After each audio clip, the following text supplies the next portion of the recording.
Et ben voilà, bonjour, on se retrouve aujourd'hui pour parler de la facture électronique. Donc je vous présente Stéphanie Grassin, vous êtes conseillère en digitalisation chez Serre France, cabinet d'expertise comptable sur toute la France. Et on va parler aujourd'hui, vous en tant qu'experte, sur le domaine de la facture électronique et se poser des questions, globalement de se dire, de comprendre un peu la réforme, de voir qu'est-ce que ça change pour chacun d'entre nous en tant que professionnel, de s'y préparer sereinement et puis d'être rassurant en fait sur le sujet. Tout ce qui est anticipé est quand même mieux que de devoir le régler dans l'urgence. Merci pour votre présence et votre disponibilité. Je vais commencer la première question en un temps avec des mots simples. Qu'est-ce que la facture électronique obligatoire? Qu'est-ce que c'est à partir de 2026? Qu'est-ce que ça veut dire et de quoi on parle? Donc, bonjour à tous. Alors, pour effectivement être vraiment dans le sujet, cette réforme, elle va impacter en fait la transmission des factures. C'est-à-dire que dès le mois de septembre, il faudra être prêt pour réceptionner les premières factures en fait des fournisseurs concernés, donc qui seront les grands groupes et les ETI, donc des structures de plus de 250 salariés ou de plus de 50 millions de chiffres d'affaires. Donc, eux seront vraiment les premiers qui vous enverront leurs factures via les plateformes. Donc ça veut dire que nous tous qui avons un numéro SIRET ou qui sommes dirigeants de TPE, commerçants ou artisans, on est aussi impactés? Oui, oui, oui. D'accord. Tous les assujettis TVA sont impactés, même les personnes qui sont exonérées, c'est-à-dire les auto-entrepreneurs, les micro-entrepreneurs ou toutes les professions libérales. Elles sont quand même, en fait, elles entrent dans le champ de la réforme de la facture. D'accord, vous allez nous en parler effectivement un petit peu plus tard, plus en détail. Et alors pourquoi l'État, il met en place cette plateforme en fait? C'est vraiment pour contrôler la TVA. L'objectif, c'est de lutter contre la fraude à la TVA. Donc, effectivement, de pouvoir tracer finalement tous ces flux de TVA, ça va leur permettre voilà, d'améliorer un peu tout ce contrôle. Et le deuxième grand argument, c'est de pouvoir avoir une meilleure connaissance aussi des entreprises et de l'activité économique de notre pays. D'accord, ok. Et alors, vous l'avez dit un peu, ça s'applique à tous ceux qui ont un numéro SIRET, que ce soit soit dans la transmission, soit dans la réception de ces factures-là. Et quel calendrier alors? On parle du 1er septembre 2026. Est-ce que c'est le calendrier pour tout le monde? Alors, c'est le calendrier pour tout le monde en ce qui concerne la réception des factures. Par contre, il y a une deuxième date qui est importante dans cette réforme, c'est le 1er septembre 2027, où là, on est dans l'obligation d'émission qui va venir en plus pour toutes les autres structures finalement qui ne sont ni grands groupes ni ETI. Donc là, ça va vraiment se généraliser pour toutes les entreprises qui sont immatriculées sur le territoire français. D'accord. Et alors, quelle différence en fait entre une facture PDF qu'on envoyait avant par email et qu'on générait, et puis une vraie facture électronique telle de ce dont vous parlez? Alors, ce qu'il faut savoir, c'est qu'une facture électronique, c'est un format qui est spécifique.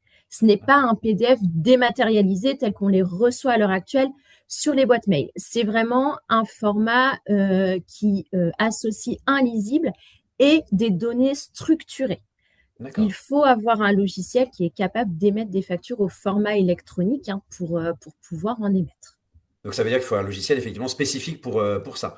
Et Oui, le système des plateformes dématérialisées, comment ça va fonctionner en fait? Parce qu'il y en a plusieurs, je sais qu'il y en a au moins une centaine qui sont homologuées et elles vont se parler entre elles. Comment ça fonctionne schématiquement, hein? alors, tout à fait. Effectivement, il y en a là plus d'une centaine qui sont immatriculés. Il y en a d'autres qui sont en attente. Donc, on peut se dire environ, il y aura peut-être à terme 120 plateformes à peu près. D'accord. Ce qu'il faut savoir, c'est que les plateformes, en fait, vont être liées à un annuaire. Et cet annuaire, il est géré par l'État français. Donc, à partir du moment où vous sélectionnez une plateforme, vous allez signer un mandat auprès de cette plateforme. Et c'est ce mandat, en fait, qui va être communiqué, du coup, auprès de l'État pour alimenter cet annuaire. Et c'est comme ça, finalement, que votre plateforme saura vers quelle plateforme envoyer vos factures et la plateforme de votre fournisseur saura quelle est votre plateforme pour vous envoyer sa facture. Donc ça veut dire que pour le coup, au 1er septembre 2026, on doit tous être dans cet annuaire. Oui, tout à fait. Ça, c'est un C'est une obligation. non Il négociable et c'est une faut obligation pour tout le monde. Qu'on reçoive ou qu'on transmette, exactement. on doit. OK. Histoire de savoir Oui, qu'on oui, ait une boîte aux lettres en fait agréée, une boîte aux lettres disponible, ou au contraire, tout à un fait, émetteur envoyé. D'accord. OK. tout à fait. Et alors, alors j'ai beaucoup avec moi des commerçants, des artisans, des dirigeants de TPE qui génèrent des espèces ou qui n'ont pas forcément de logiciels qui sont connectés, par exemple sur les marchés et autres. Comment ça va se passer pour eux? Est-ce qu'ils sont aussi concernés et comment ça va voilà, comment ça va se passer pour eux?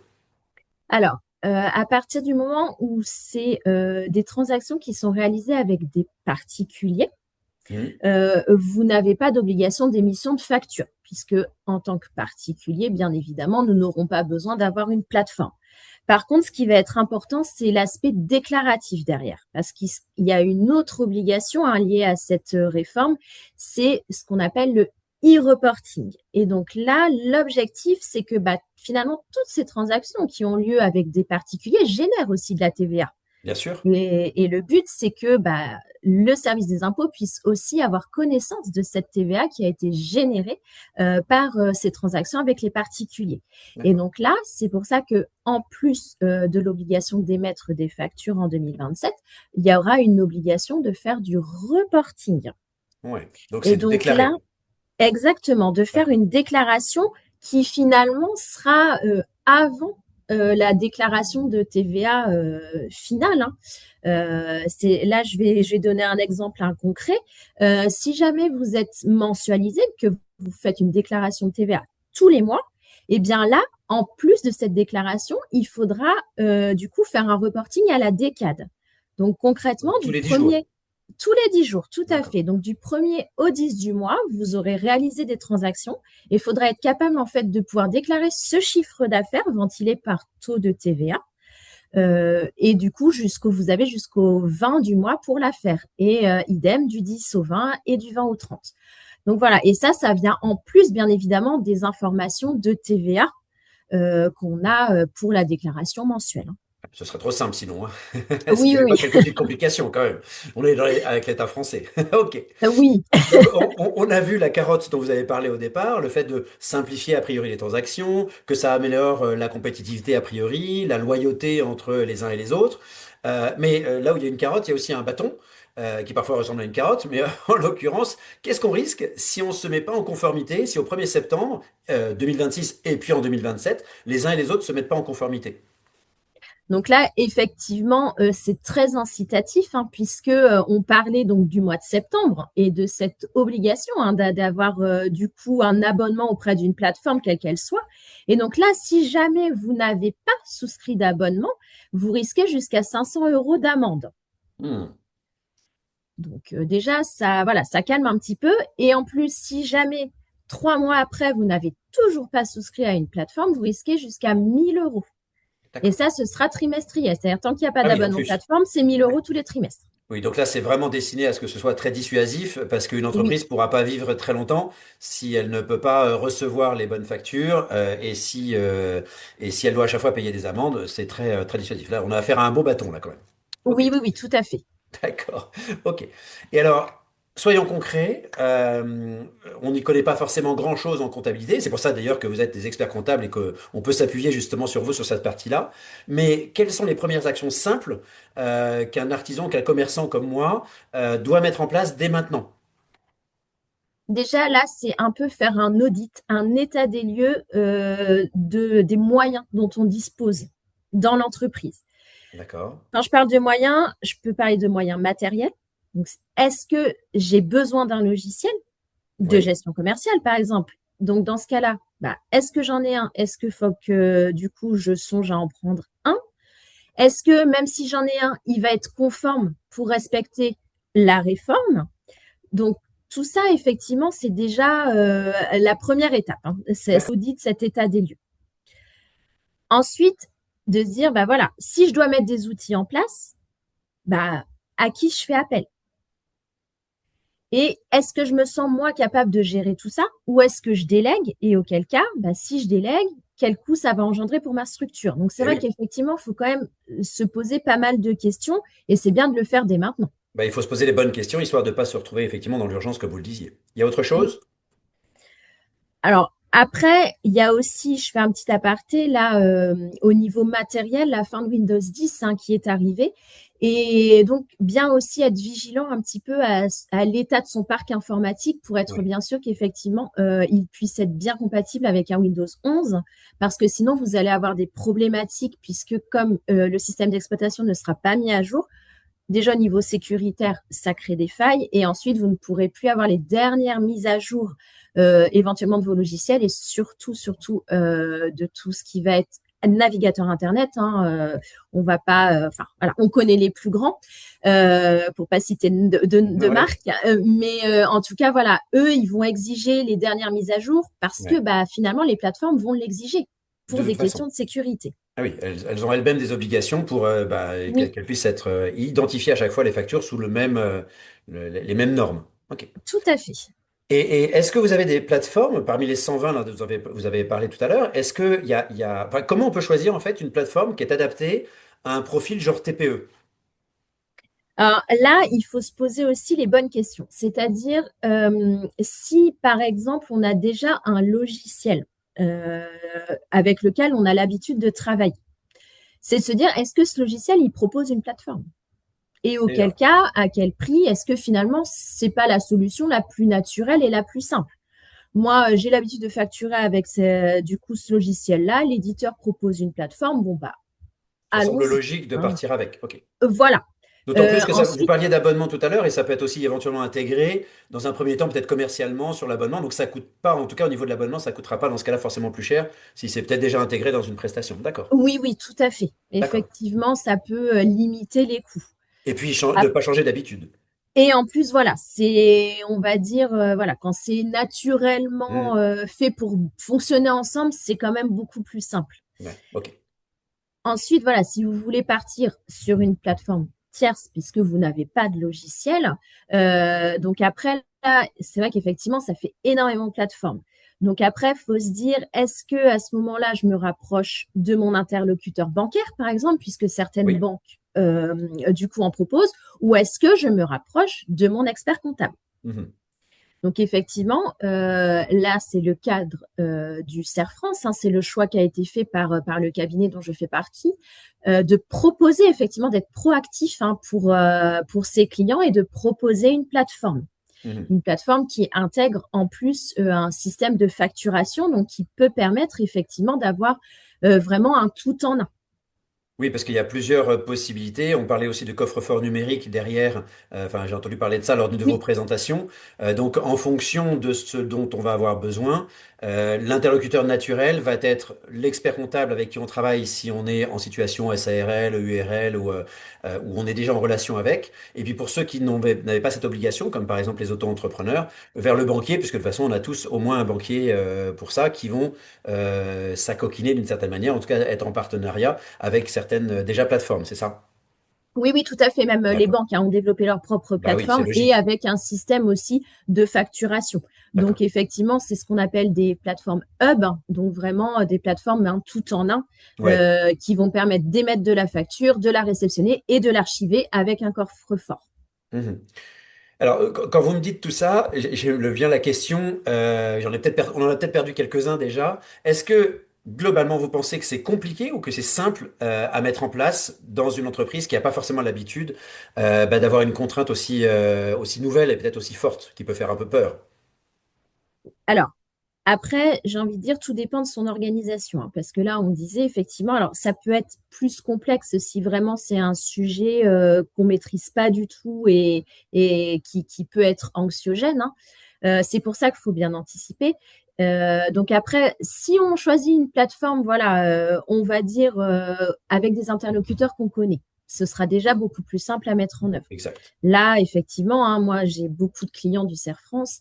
Bon, ils passent avec la plateforme du CERF France puisque c'est naturel pour eux. C'est ça, c'est logique. Ils travaillent déjà avec le cabinet depuis plusieurs années. Donc voilà. Et puis en plus, enfin, c'est vraiment une plateforme qui est co-développée entre CERF France. Donc il y a quand même des formations qui sont organisées. Il y a tout un suivi. Hein. Hmm. Il faut voir ça aussi. Hein. Ça peut être aussi le point de vigilance à avoir dans la plateforme choisie, c'est de se dire, bah, derrière, quel est le soutien que j'ai, quel est l'accompagnement que j'ai? Est-ce que c'est juste un lien et derrière, bah, je me débrouille avec ça? Ouais, ça. Ou est-ce qu'effectivement, il y a toute une notion d'accompagnement qui se met en place également? Et une assistance, effectivement, téléphonique et autres pour pouvoir aider, une Tout à formation, comme fait, vous disiez. Ouais, ok, d'accord. tout à fait. Donc Donc, ça permettra de rendre plus simple les choses, oui. oui, oui, oui. Déjà le choix, je pense que le choix de la plateforme va induire finalement cette simplicité de mise en œuvre. Mais c'est d'autant plus important que, on imagine bien que sur ces 120 plateformes aujourd'hui, il y en a peut-être certaines qui vont forcément faire défaut et que le champ des possibles va se réduire année après année pour avoir quelques plateformes sérieuses au bout du bout.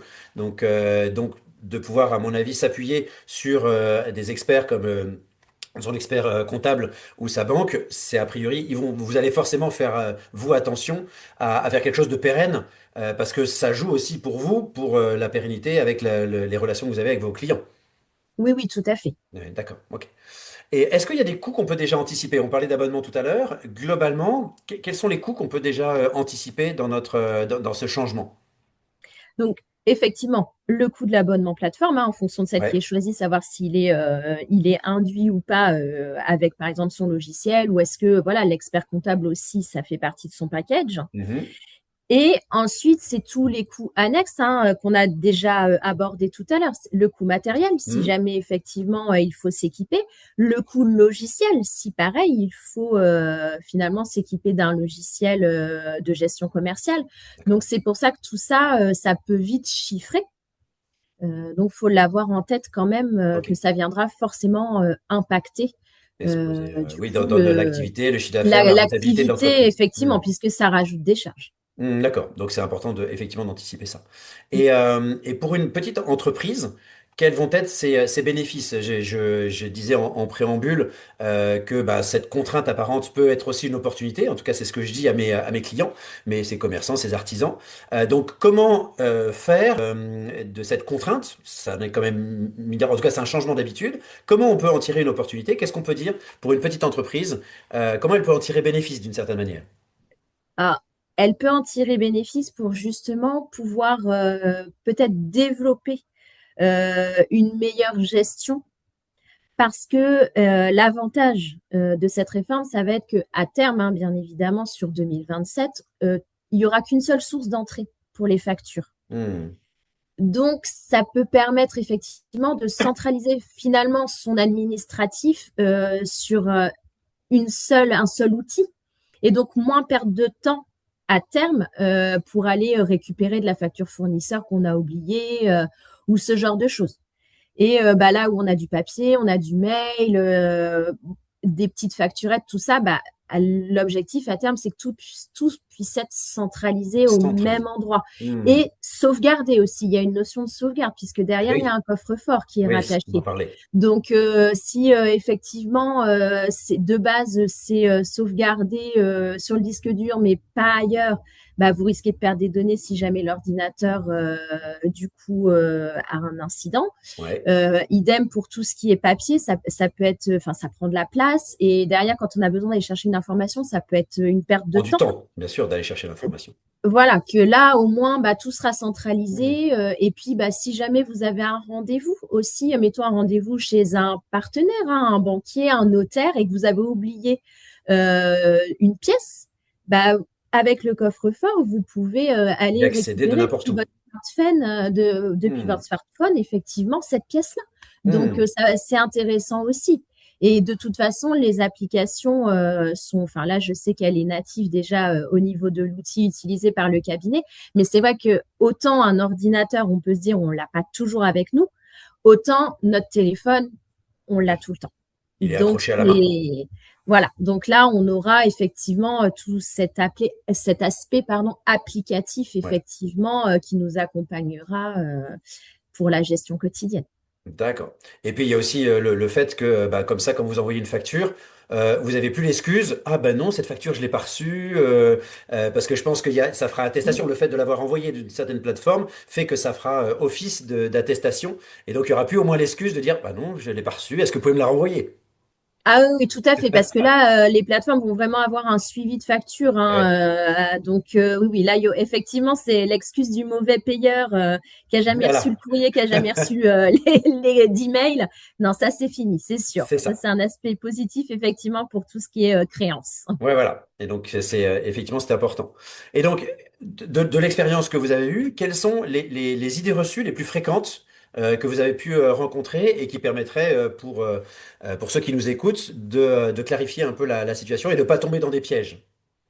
Ah, l'idée, ça va être d'avoir peur en fait de cette réforme en se disant on va être fliqué, l'État va tout contrôler. Alors oui, il va y avoir un contrôle supplémentaire, bien évidemment, mais c'est du contrôle dans l'objectif de lutter contre la fraude à la TVA. Et c'est le seul but de la C'est réforme. ça, d'accord. Le but, c'est pas d'aller chercher des informations autres de l'entreprise. Que uniquement de récupérer la TVA. Voilà, c'est ça, de au moins pouvoir sécuriser, on va dire, cette chaîne de flux de TVA.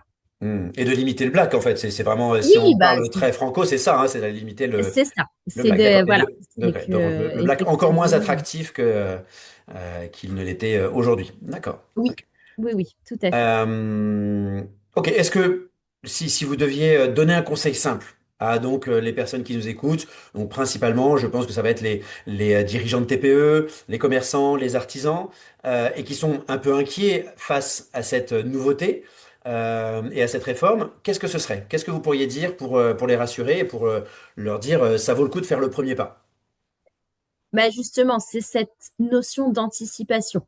On en a Ok. beaucoup parlé, mais Ouais, effectivement, je pense que là, ce qu'il faut se dire, c'est ne pas se dire, oh, c'est encore dans quelques mois, moi, j'ai pas le temps, j'ai pas envie de m'y mettre, ça m'agace, parce que bah, vous allez être devant le fait accompli au mois de septembre.